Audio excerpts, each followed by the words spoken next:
So if you're on the mentee, which hopefully you are, you'll be able to see the first question. Well, you'll be able to answer the first question. So have a go at this. It doesn't matter if you don't know the answer. You will know the answer by the end of today.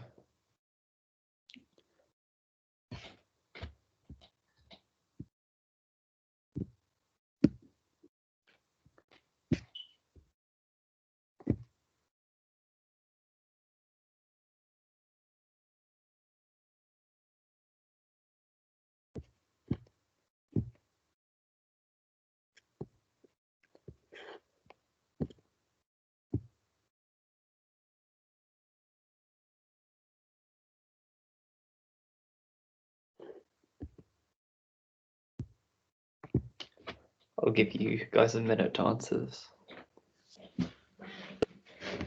If you've just joined, there's like a mentee link in the chat where you can attempt to answer this question and hopefully get it right.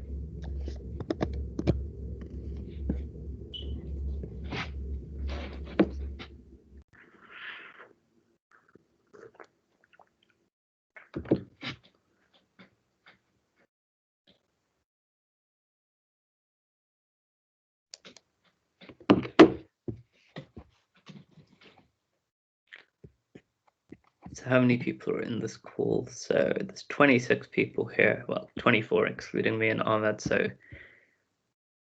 I'll wait like another 30 seconds.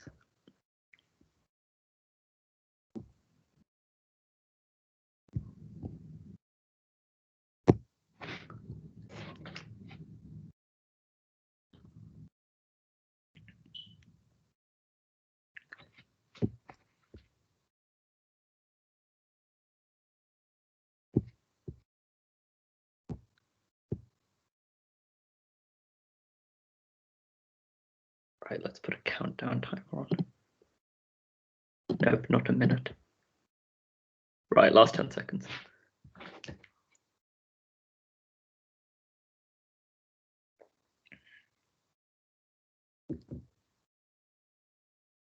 Right, so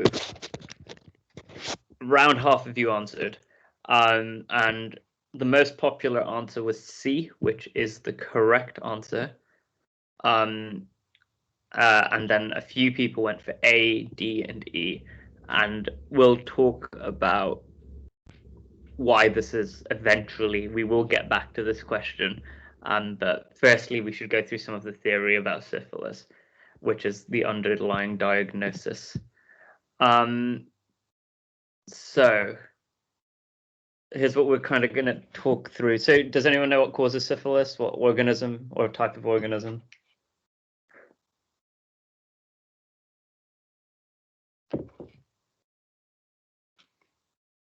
You can just put, yeah, Treponema pallidum. And what type of like organism is that?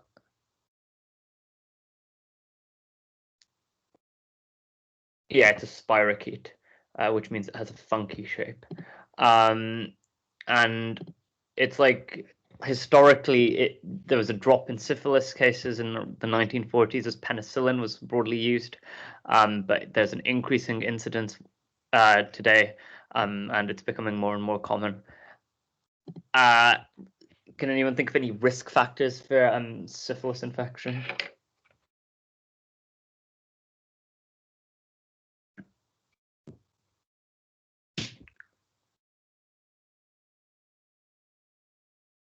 It's similar to other sexually transmitted diseases. Yeah, so having a concurrent HIV infection is one big risk factor. Anything else?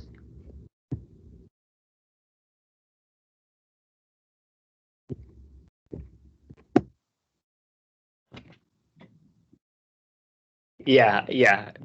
So unprotected sex is like the mode of transmission. So yeah. So these are some other ones.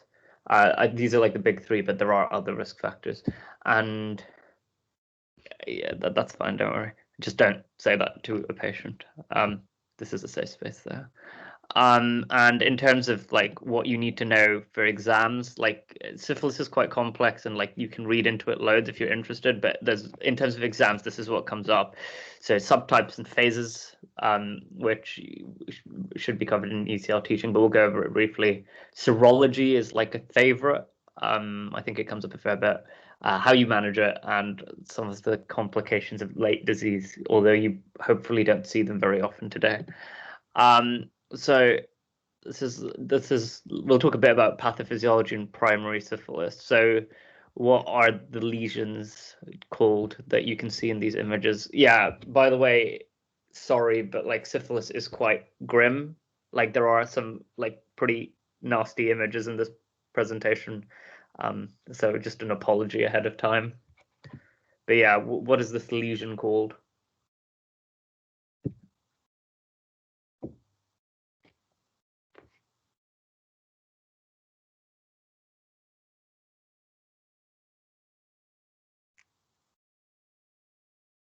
Yeah, this is a chancre, and like it's common that this is like people might not realize that they have one of these because importantly, this is a painless lesion. Like I know it looks like it would be quite painful, but it is actually painless. And the way syphilis kind of it's like a lesion of the subcutaneous tissue more than anything, and like when you like it occurs due to microabrasions, and you get like a painless ulcer, and in men it's usually on the penis, and in women it's often on like the cervix, so it's quite hidden. um and in terms of lymphadenopathy, it's a non-tender and it's localized only initially. So this is in primary syphilis, so this is in the days following exposure. And just a note, at this stage, if they present, you can swab them and send this for PCR and you'll get a diagnosis, although that's not like commonly done. You can do this fine. And then like a really important differential like diagnosis for OSCEs is kind of the causes of genital ulceration. So how would you split up the causes? There's obviously not multiple ways of splitting up causes as ever, but what are some of the ways you would do it?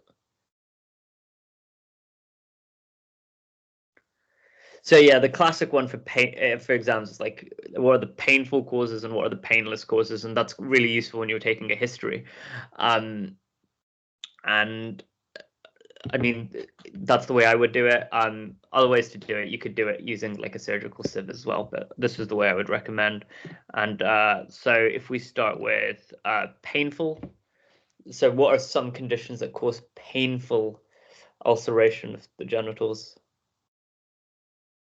So there are 4 conditions, of which there were 2 important ones. Yeah, herpes is like the most important. What else? Chlamydia can cause it. Isn't a classic presentation of chlamydia, but it can cause it. What else? Hemophilus, which one?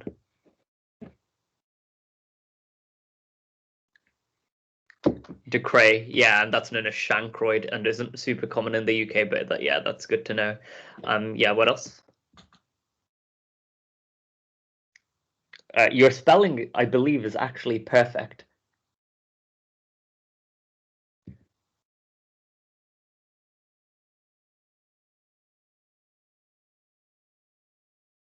Any other painful causes? So like, yeah, those are the two big ones are Haemophilus ducreae and herpes. Chlamydia can also cause it, but there's a couple of autoimmune conditions that can also cause it that it's worth bearing in mind. Yeah, so Behçet's is like a very painful cause of genital ulceration, and also lichen sclerosis, which you may come across in dermatology or gynae. Fine. And then painless causes of genital ulceration. We've spoken about one of them, so syphilis, but what else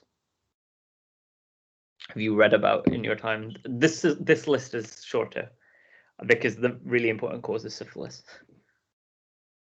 Yeah, LGV can cause it. Yeah, so LGV is a subtype of, it's like certain serovars of chlamydia. HPV tends to cause warts, but I guess, yeah, if a patient describes the lesion, yeah, you definitely want to think about HPV. Yeah, those are the important ones. And there's also like granuloma inguinale, but it's again not that common, so I wouldn't worry too much about it. But yeah, if you're going to take stuff away from this slide, herpes simplex, chancroid, syphilis, and LGV, fine. And 6 to 8 weeks after they've had this exposure, they'll probably develop into the secondary phase of the disease. So let's start at the left. What's the first image?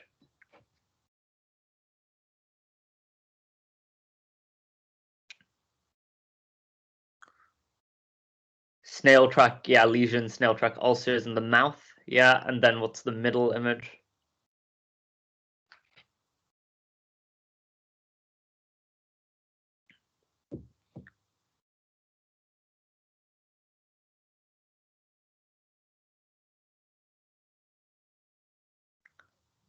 You'll realize by the end of this that like syphilis is all just like signs, signs, signs. They just love signs.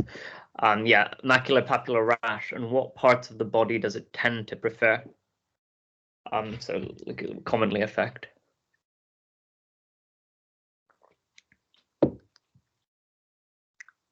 The clue is one of them's on the slide. Palms and soles and the trunk are the three big places. And oh wait, yeah, they get fever, lymphadenopathy. And sorry, we didn't do the last sign on the right.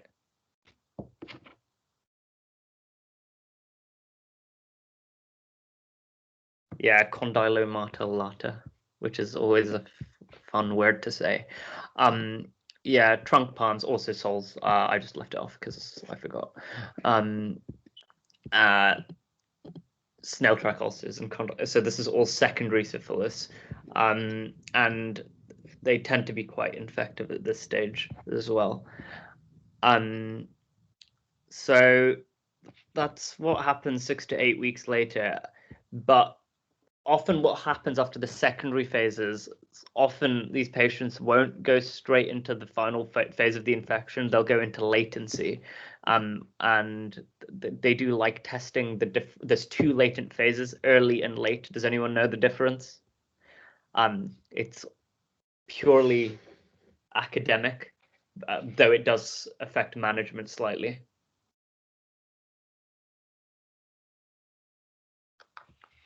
Yeah, so yeah, if you've got less than two, if the exposure was less than 2 years ago, it's considered early latent syphilis, and if it's later than 2 years, it's late latent syphilis.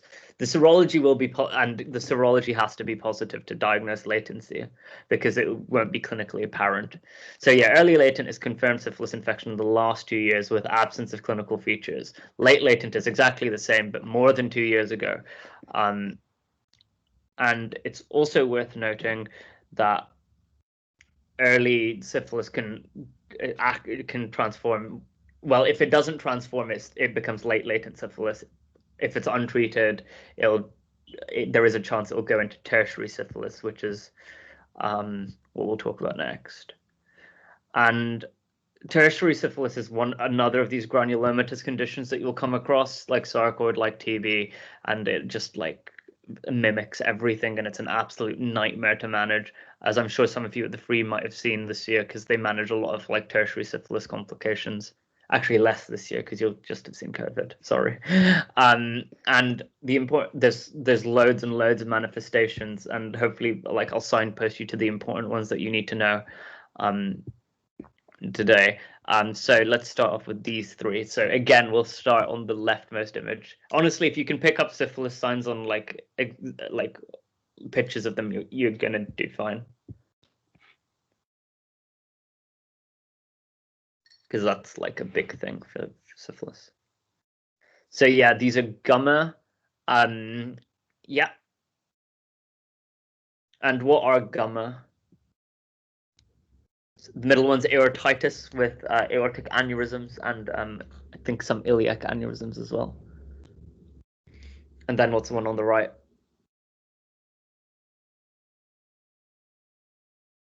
Yeah, so gummas are just massive granulomas. Like they're just huge granulomas. So hence they can invade anywhere and cause like you get like an infiltrative disease. Yeah, and the right is late stage neurosyphilis. So it's a late stage of a late stage.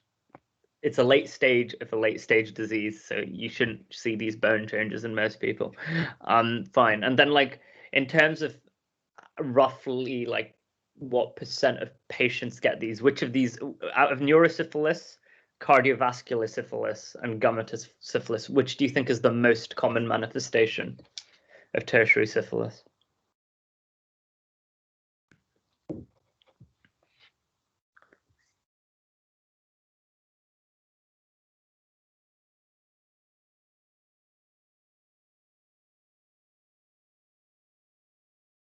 Yeah, neurosyphilis is easily the most common of the three. So this usually happens between 3 and 15 years. I think 15 years is like the median amount of time for to become tertiary. Around 15% of tertiary syphilis is gummatous. Only 10% is cardiovascular. 35% is neurosyphilis. And we'll go through some of the neurology associated with it because it can come up. Complications of syphilis. We spoke about gamma, which are these large, huge granulomas that infiltrate and replace normal tissue, which is really dangerous. Cardiovascular. So what are the kind of there's like three big things. How long do you stay in secondary for? So secondary, yeah, you won't stay in it for too long. It tends to be like a short flu-like illness that'll last. Well, nowadays it's difficult to say because someone will present with it and they'll get diagnosed. I guess if left untreated, I'm not really sure how long you stay in it. I don't know whether Ahmed has any idea. If he is still around. Nope. Nope. Yeah. I wouldn't worry too much about it. Usually, you'll see someone with that rash and you'll treat it, and they'll get better within like a few days. Yeah. So what are the cardiovascular complications? So we spoke about one of them. There's a couple of other ones. So so aortic disease. What else? What happens if you get like dissection even closer to the heart?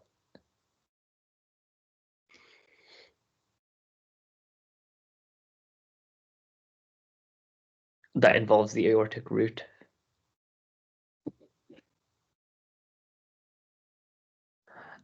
Not so much tamponade, actually. It's a good idea though.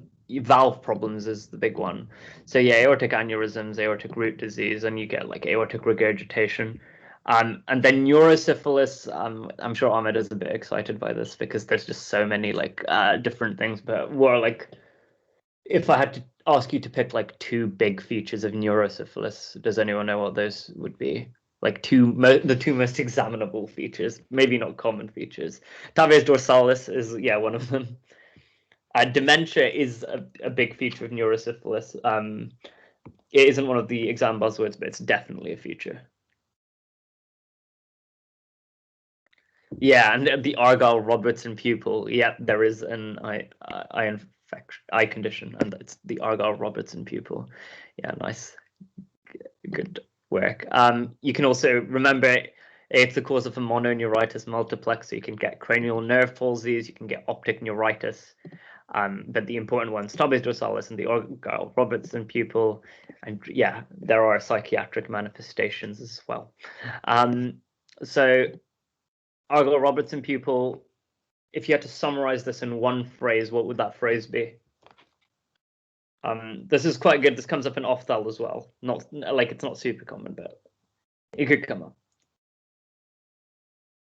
I think PassMed likes to ask you about it as well. Accommodates but does not react.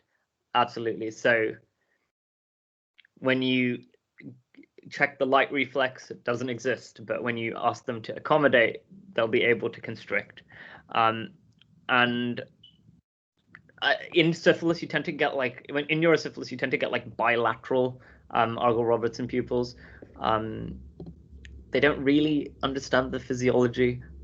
They think there's damage to the pretectal nuclei, but I think it's actually still quite uncertain. And then there is one other condition that can mimic this, but it rarely does. Does anyone know what it is? I mean, it's much more common than tertiary syphilis. Yeah, diabetes. It's actually quite rare to get. Yeah. So opioid overdose can so opioid overdose can cause bilateral pinpoint pupils, but so I guess you're right, but I'm referring specifically to the light reflexes. But yeah, that's a good thing to know, especially for palliative care, because you know that like your dose is too high if they've got bilateral pinpoint pupils. Fine. So remember when you do a cranial nerve exam, remember to do all the right light reflexes. So you just to go through them, what are the the eye reflexes you're going to do?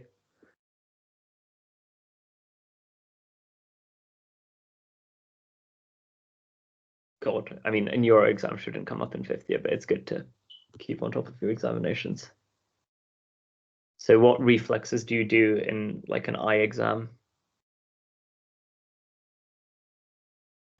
Direct and indirect. So yeah, does it constrict when you shine it directly at that eye, or does it do it when you go to the other eye?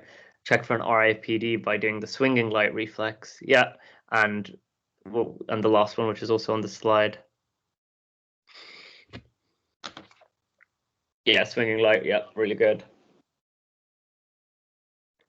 And accommodation. Yeah, the one other one that's not really in an eye exam so much, but is quite a useful reflex is the corneal reflex. What's responsible for the corneal reflex?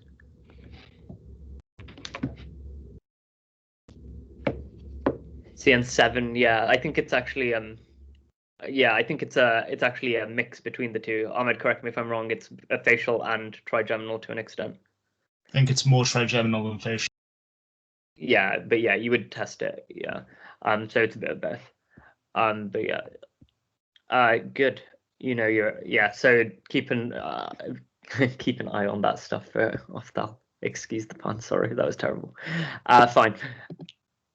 Taves dorsalis, where is the damage being done in this condition? And what is the key finding on examination?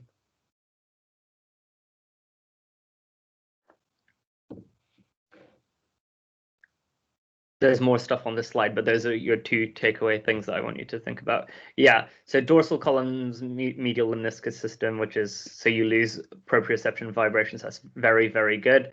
And what is the key finding on a neurological examination of a patient with this?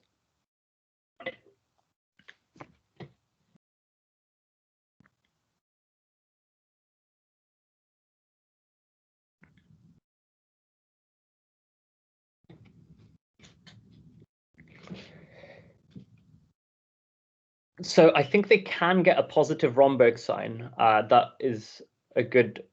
Do you know why they get positive Romberg? So in terms of UMN and LMN, those should actually be largely unaffected, unless they have like a peripheral neuropathy as well, because you tend to get a UMN with a UMN and LMN usually is disturbance across the corticospinal tracts.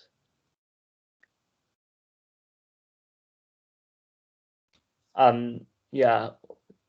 So questions are, why do they get positive Romberg? And the clue for the sign I'm looking for is you'll see this when you try and get them to walk.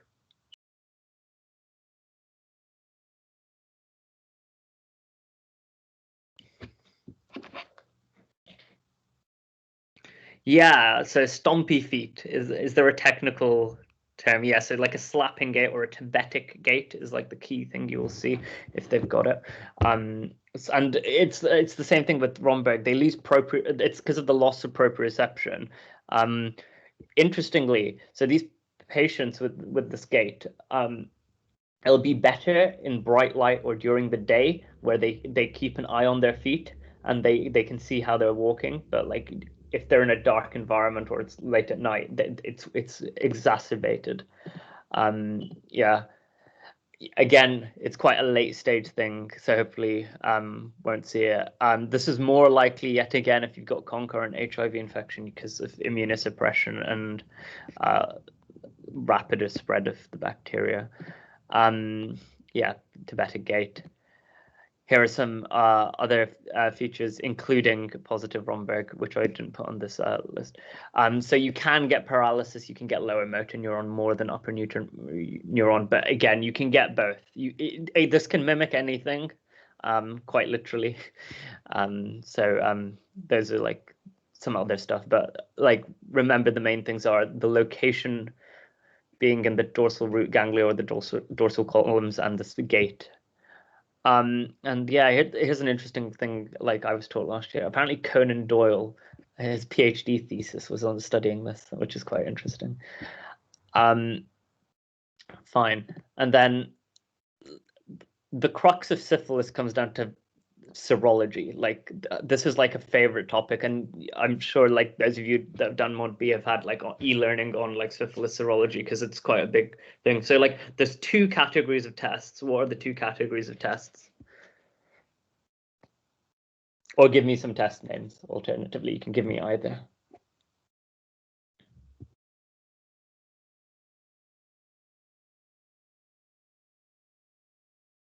Yeah, so you have the specific tests and the non-specific tests. So TPPA, I think it might also be known as that. Actually, I think you can call it either. If you tell me a test, you have to tell me if it's a specific test or a sensitive test.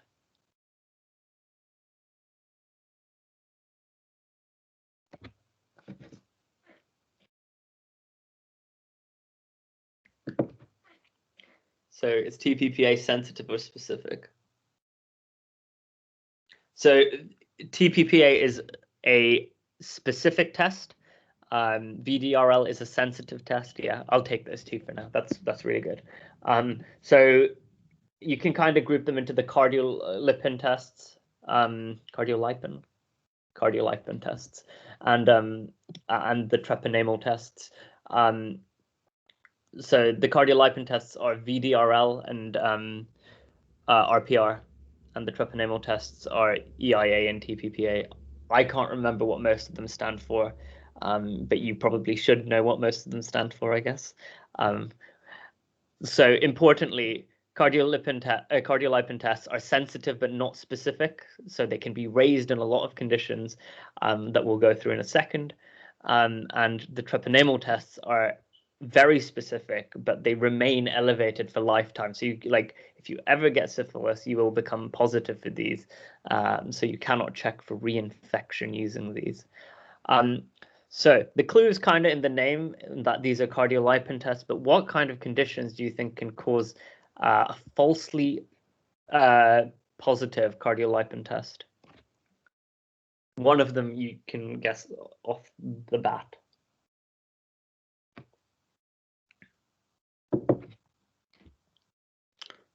So lupus and antiphospholipid syndrome specifically can both they can both cause false positive. Anything else you might have heard of? So RA, I mean, it's unlikely. Rheumatic diseases, you can always just list off because they probably can.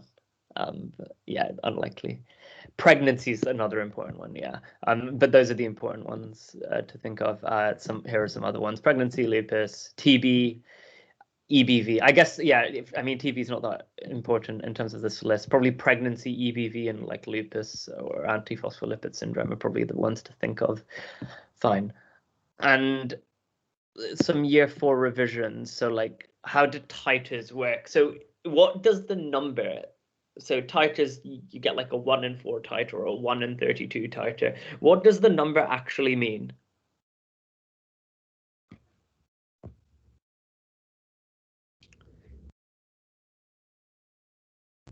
Yeah, exactly. Really good. So the number of times you have to dilute a solution in order to ensure that the antibody you're looking for example, is no longer detectable. So 1 in 4 means you need 4 dilutions until it's undetectable. 32 means 32 dilutions. Therefore, if you have a higher number, you need more dilutions until something's detectable. So there is a higher concentration of it for it to begin with. And the number you're looking for in terms of syphilis is a 4 times increase in titer. So if a patient has previously had syphilis, they'll be positive for these cardiolipin antibodies. If there is a 4 times increase in concentration of those antibodies or that test generally, they've got a reinfection. And that I think this comes up a bit on PassMed as well. So yeah, just keep this in mind. And then finally, like the last bit about syphilis is the management.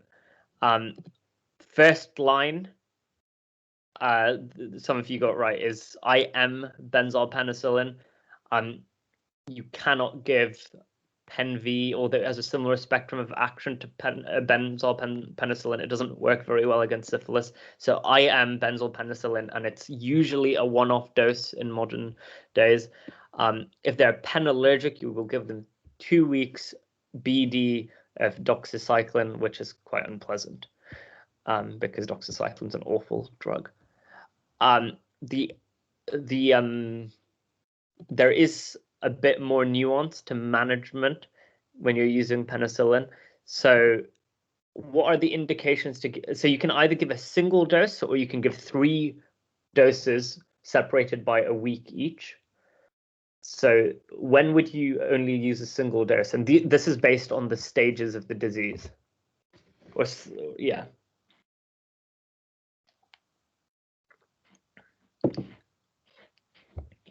So when would you give a single dose? Would you give a single dose in primary? Yeah. Oh, perfect. Yeah, single dose for primary, secondary, and early latent. And then you do 3 times weekly doses if they've got late latent or tertiary. And I don't know, I think it's kind of crazy because syphilis, like there's so many complications with this disease, but the management of it is actually remarkably simple.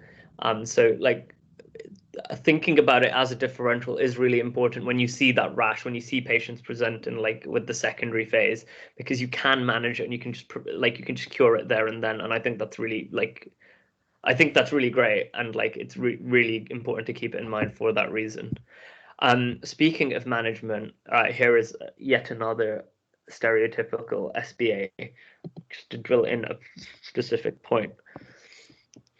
Oh, let me reset this mentee thing. Give me a second. So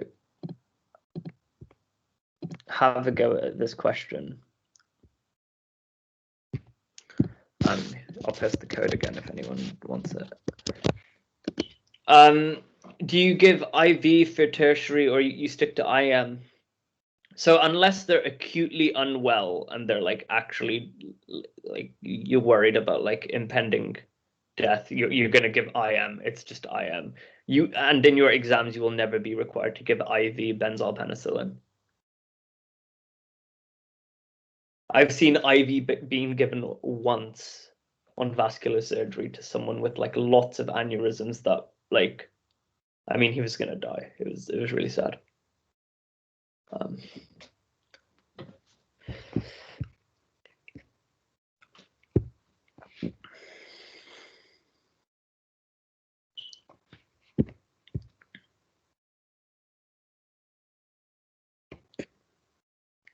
Right. I'm going to give you, this is a shorter question, so you get 10 seconds.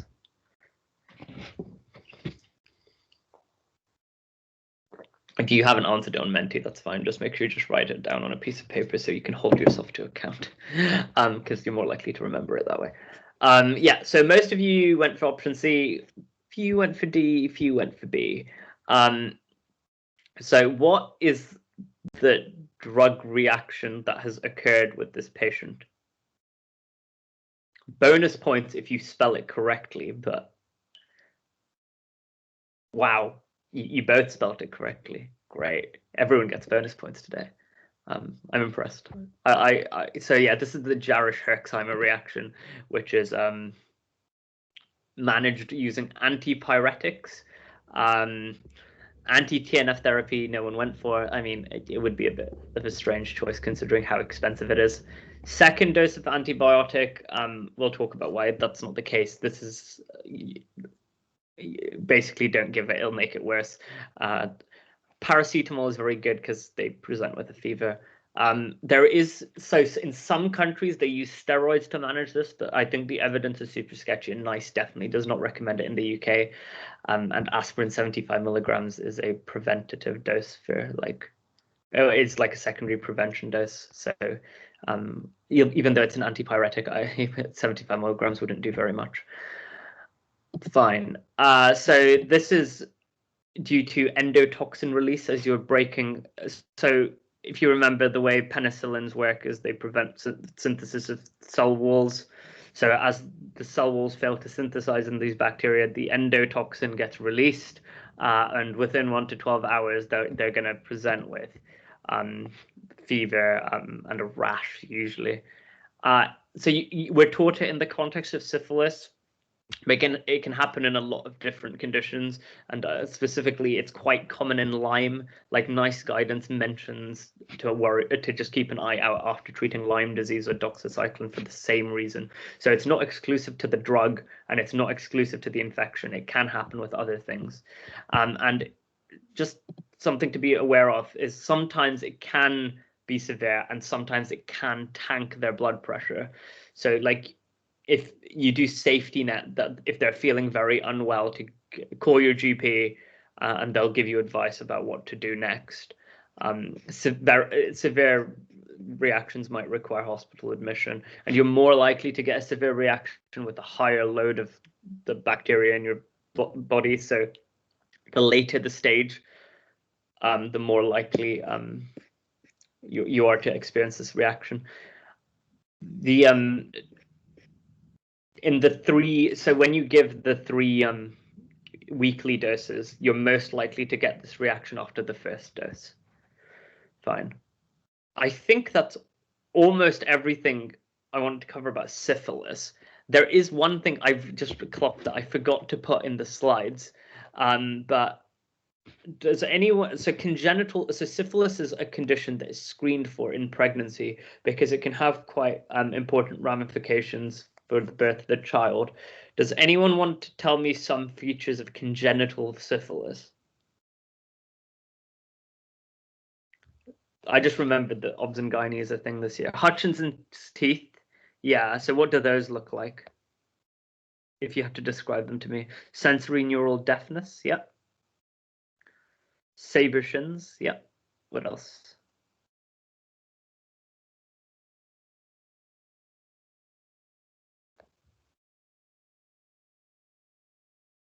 There's 2 other things that it can cause. So yeah, I mean, yeah, if it's really severe, it increases the risk of stillbirth. Saddle nose, yeah, similar to like cocaine and vasculitis. Yeah. One last thing.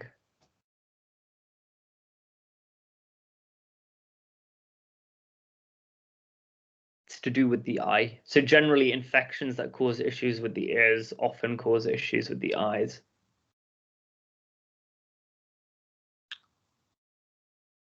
So it can cause like a keratitis, which can have complications. I think it can also cause congenital cataracts, but isn't one of like the classical causes. Yeah.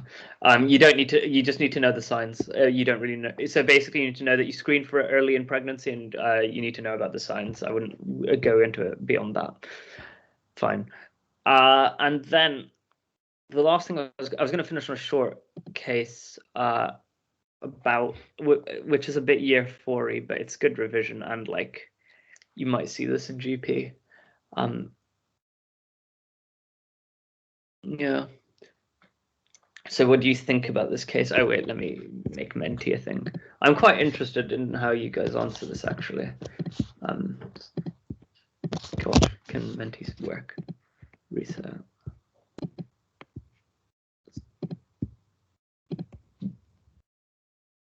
There you go. It's open now. Because Ahmed and I had a bit of a debate about this.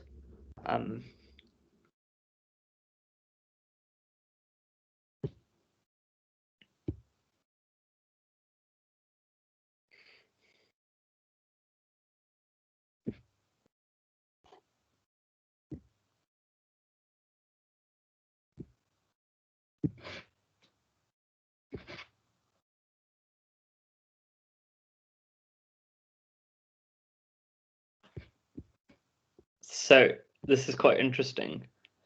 The reason Ahmed and I had a bit of a debate about this is because we actually disagree with the guidance and we agree with your answer. So the majority of people have gone for A, which is admit to hospital, which is what I have seen. I saw a patient with this when I was on GP, and that's what I did because I just don't think it's worth the risk.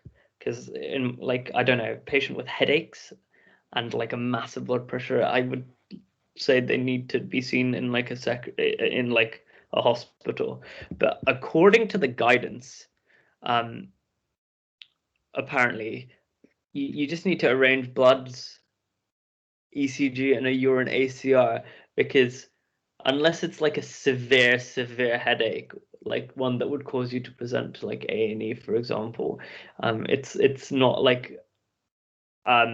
it's not like something that causes you to be acutely worried about like their health. But I think this is stupid. I think I would admit them to hospital too.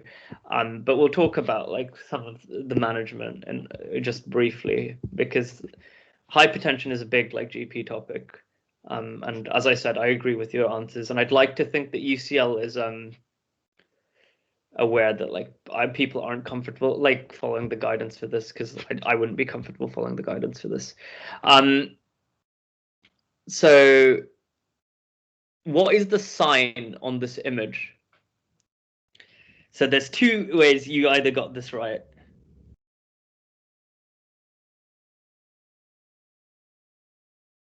So you either so there's silver wiring, absolutely. That's a really good observation.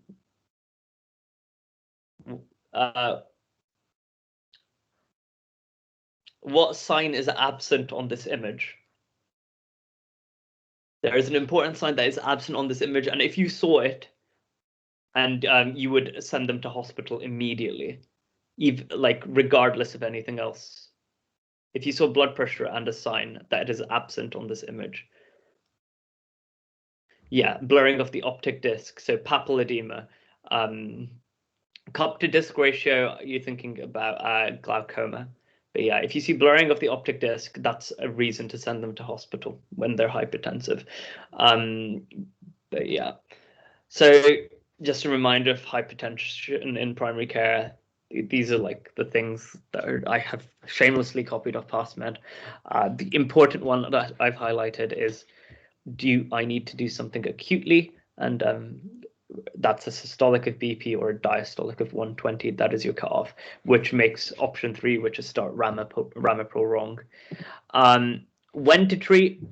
So when do you treat stage 1 hypertension? Stage 2 hypertension you always treat regardless. What are the indications to treat stage 1 hypertension?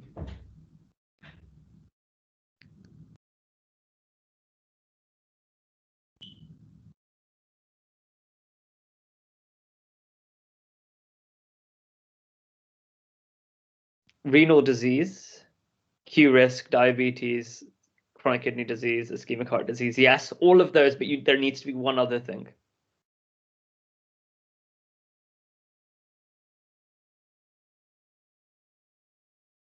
Yes, yeah, below the age of 80. So yeah, if you're below 80 and you have any of the target organ damage things, you need to treat. And yeah, I guess so. There's an argument if you've tried lifestyle measures and they have a Q risk of less than 10% and they don't have any of these and they're younger, there is actually an argument to treat. There's like a sub bit under NICE if you look it up that they added recently, but I wouldn't worry too much. But this is basically indication for stage 1. Stage 2, you just treat them. It doesn't matter. the important stuff is if the BP is above like this threshold, that's when you want to be like, this is like super important because it's like, I can no longer manage this in primary care. I need to do something about it.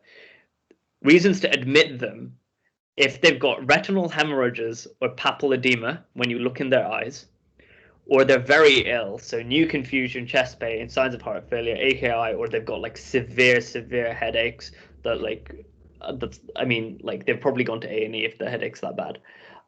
That's the official guidance. But yeah, I would have admitted that patient with just headaches who's presented to GP. Fine. So those are your reasons to admit for exams. If you don't admit them, you're going to organize some blood tests, do an ECG, and check for urine albumin creatinine ratio. And if you identify one of these as like, if you see some end organ damage, you're going to treat them. If you can't identify any end organ damage, you might be like, oh, is this a transient episode of hypertension? So you're going to repeat the blood pressure in 7 days. Does any of this happen in practice? That's a good question. I think it's up for debate. But these are what this is kind of what like why exams are a bit but we thought we'd put it in anyway because it's just interesting to see how different people would answer it. But it does broach the important topic. When you say you treat end organ damage, what do you mean?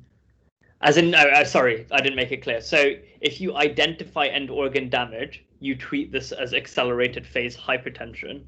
So you treat the hypertension. If you do not identify end organ damage, you wait and you check their BP again in 7 days because you're worried that it might be a transient hypertension of some random cause. To be fair, I've seen people without hypertension get really nervous in like GP and like have like a rollicking blood pressure. Yeah, I mean, yeah, you'd want them to be seen as well. You would refer if you've got end organ damage, you would refer to the specialist who deals with that end organ as well. Sorry, didn't add that on the slides, but yeah, that's really important too.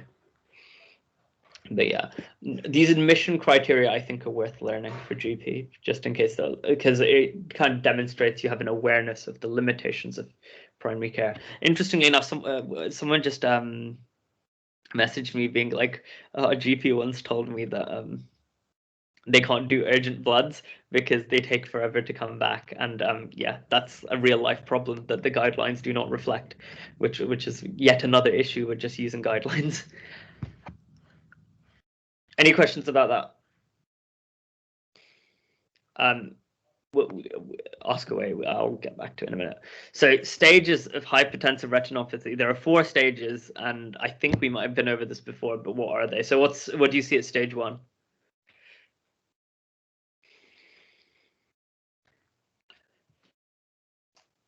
This is some overlap with ophthal because this can come up.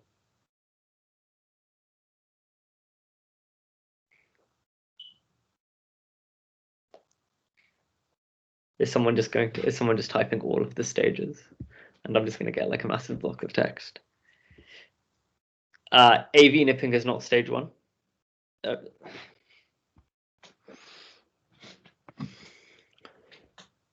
Anyone else? Sad. It's okay. Silver wiring is stage 1. Yeah. Stage 2 is AV nipping. And stage 3 is exudates and hemorrhages, and 4 is papilledema. 4 is why you're super worried. So with this information, if we go back to this slide,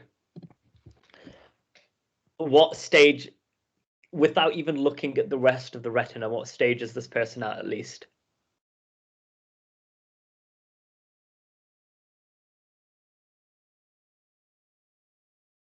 They don't have papilledema here. There is no blurring of the optic disc. You can see the optic disc is well demarcated. I'll show you what stage 4 looks like in a minute. So someone said the finding on this is silver wiring, and there are no other findings. So what stage does this put this person at? Yeah, so this is stage 1 hypertensive retinopathy. So this patient would actually, so yeah, you would manage their blood pressure, but you would probably get them seen by, they might be seen by an ophthalmologist as well, because they've got some signs of hypertensive retinopathy. And now we're going to do a quick quiz of a few pictures to finish, and you're going to play guess the stage. What is the stage of this? Listen, isn't there some AV nipping? Let's have a look.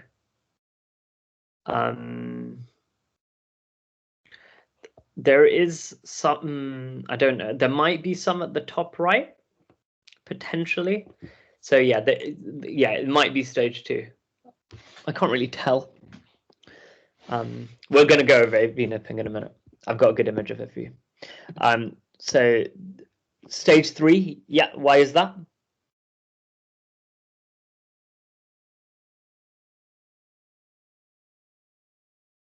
So remember, when you describe things, you need to try and like pretend like you don't have the image in front of you.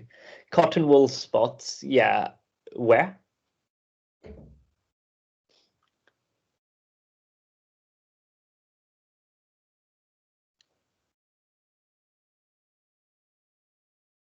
Yeah, I know it's old fashioned, but like this is what like they expect. They're like, oh, why they're like it's like describing a chest x-ray without like by pretending it's not in front of you. It's the same thing with the eye, annoyingly. To be fair, it makes a bit more sense with the eye because you might be the only one who sees it. How would you describe the location of the cotton wool spots? Top left quadrant, I will accept, fine. Can you do a reminder of which side is nasal and temporal? Yeah, we can do that in a minute. Fine. What stage is this and why?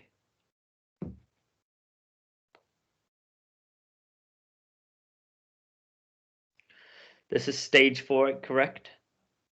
Because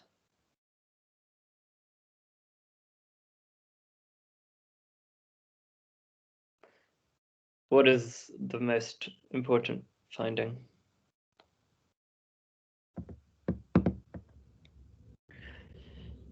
Blurring of the disc, which is known as papal edema. Yeah, and the differential for papal edema is papillitis, where you have like inflammation of the optic disc, and that can be caused by some inflammatory processes and infections, but you don't need to know too much about it. Fine, let's do 2 more. So this one, there are arrows because otherwise it's quite hard to notice.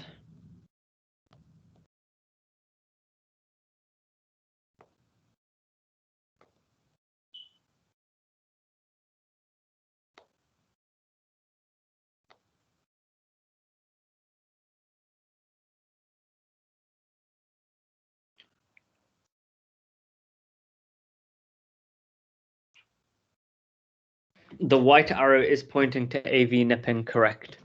That is the important finding on this. And generally, arteries and veins shouldn't cross at like this angle. That's so like there's normal angles of crossing, but like if you look at the angle between the artery and the vein and it's not like super, if they're not running very parallel, that might be AV nipping. I'll try and find a good image to demonstrate it. Give me just a second.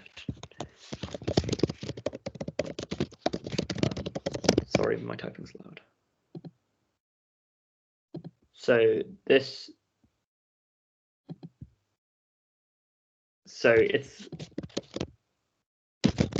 how would you tell it's an artery and a vein crossing versus an artery and an artery? Yeah, it's like you can there's a difference in thickness. It's the big thing.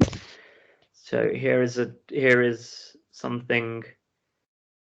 image demonstrating AV nipping. Like honestly, it's not something to be super worried about. Like the other signs are far more important. But can you see how like the artery goes out of its way to cross the vein at a more like at a less acute angle? That's what AV nipping is. Yeah, it's quite a strange sign. And yeah, finally this one.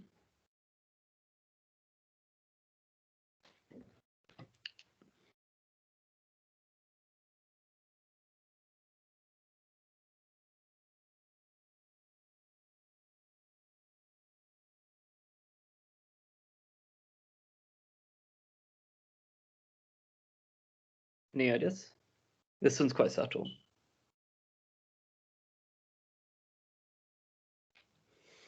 Yeah, this is stage 1 because the only finding is some very subtle silver wiring in the arteries. Can you see how like the artery doesn't randomly jump out of the way to cross the vein at any point? So there is actually a lack of AV nipping. But yeah, don't worry too much about if you the thing to worry about least out of these stages is AV nipping. Right, now we're going to do the thing about is this the right eye or the left eye? You have a 50-50 chance of getting this right.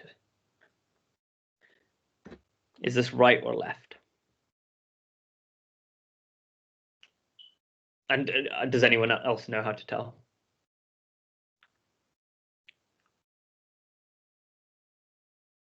This is correct. Right eye. Why is that? Yeah, right. You're all great. Yeah. So it's the right eye because the optic disc is on the right hand side because it's that's exactly why. So whatever side the optic disc is on, that's the eye. So if the optic disc is on the right of the image you're looking at, that's the right eye. If the optic disc is on the left of the image, that's the left eye. That it's just that. But generally, they will tell you which eye,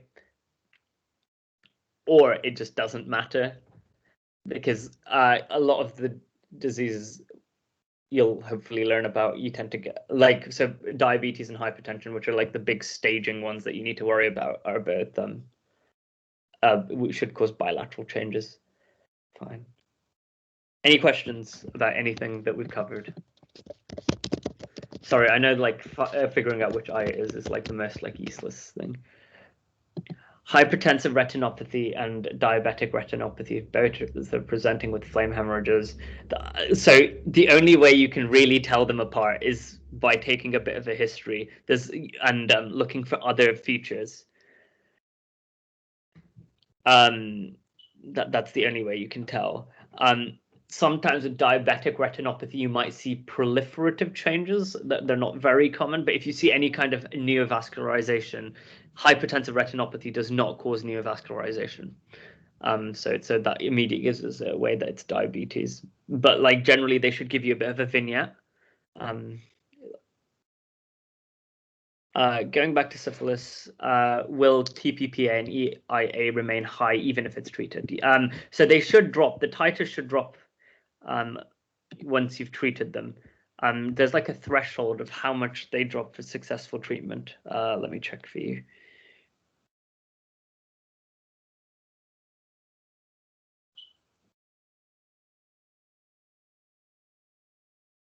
Oh wait, EIA and TPPA. Oh, sorry, I misread.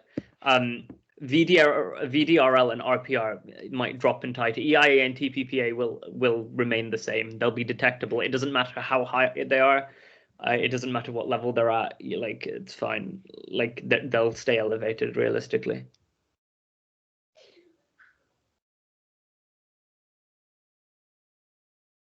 Sorry, Prina, I didn't read properly because I suck. Fine. Any other questions while we're doing questions? If you can fill out feedback, that would be quite useful. I'm going to stop recording.